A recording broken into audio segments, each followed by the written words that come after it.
Aujourd'hui, le non-dualisme est plus populaire que jamais. Depuis la mort de Papaji, alias Punja, en 1997, les éveillés et les satsangs se sont développés comme jamais. Même si les adeptes de cette spiritualité font souvent mine de mépriser le savoir et semblent afficher fièrement leur ignorance, comme si le crétinisme était une sorte d'intelligence spirituelle supérieure, la plupart de leurs croyances viennent d'Inde. Non-dualité traduit le mot sanskrit Advaita, formé d'un A privatif et du numéral Dvi, 2, sous une forme allongée. Dvaita est le fait d'être deux, double, dupliqué. C'est une théorie, Vada, un genre de discours sur le réel qui a pour but la libération et parfois la vie heureuse, Bhoga. Il y a quelques synonymes.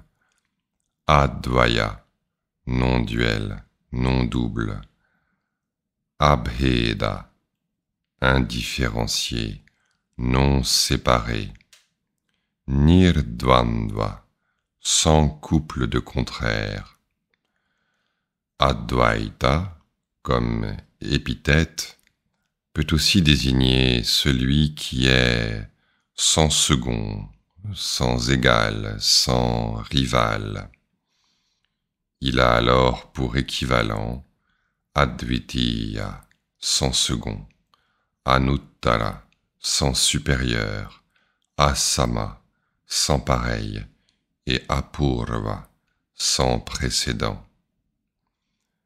Mais le plus important est sans doute de commencer par noter que ce mot ne signifie rien indépendamment d'une interprétation, car Advaita, c'est le fait de ne pas être deux.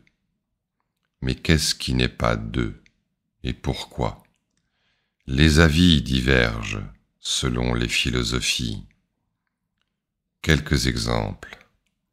Dans le Vedanta, le soi et l'absolu ne sont pas deux, car le corps, le monde et le mental ne sont que des apparences sans réalité. Dans le bouddhisme Yogacara, le sujet et l'objet ne sont pas deux, car l'objet n'est qu'une projection du sujet, comme dans un rêve. Dans le tantrisme, le pur et l'impur ne sont pas deux, car ce sont des constructions culturelles.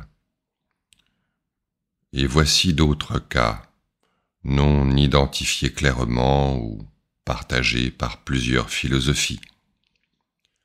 Non-dualité des apparences et de la vacuité. Non-dualité du vide et de la forme.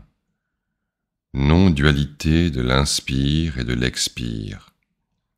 Non-dualité de la sagesse et de la compassion. Non-dualité du chemin et du but. Non-dualité du plaisir et de la douleur. Non-dualité du corps et de l'univers. Non-dualité des amis et des ennemis. Non-dualité de l'intérieur et de l'extérieur. Non-dualité de la théorie et de la pratique. Non-dualité de l'absolu et du relatif. Non-dualité de la dualité et de l'unité. Non-dualité du rêve et de l'état de veille. non-dualité de soi et d'autrui, non-dualité de la méditation et de la vie quotidienne. Et il y en a quelques autres. De plus, quel est le sens de cette non-dualité? Parfois, non-dualité signifie que l'un des deux n'existe pas, ou pas réellement, ou pas au même degré que l'autre. Par exemple, pour le Vedanta, il n'y a que l'absolu, l'un. Le monde est l'absolu, signifie alors que le monde n'existe pas, et non pas que le monde serait uni à l'absolu. Le bouddhisme, en général, affirme au contraire qu'il n'y a que le multiple, et que toute synthèse, le soi, le moi, l'absolu, n'est qu'une fiction imaginaire. Pour le shivaïsme, le monde est la manifestation de l'absolu, tout comme pour le dzogchen ou certains sutras bouddhistes ou tantras. Le monde est alors inséparable de la conscience. Pour le yogacara, la non-dualité, c'est comprendre que l'intérieur et l'extérieur ont une seule source, souvent appelée esprit. Pour le tantrisme en général, la non-dualité, c'est réaliser que le microcosme et le macrocosme se correspondent, que chacun d'entre nous est un petit univers.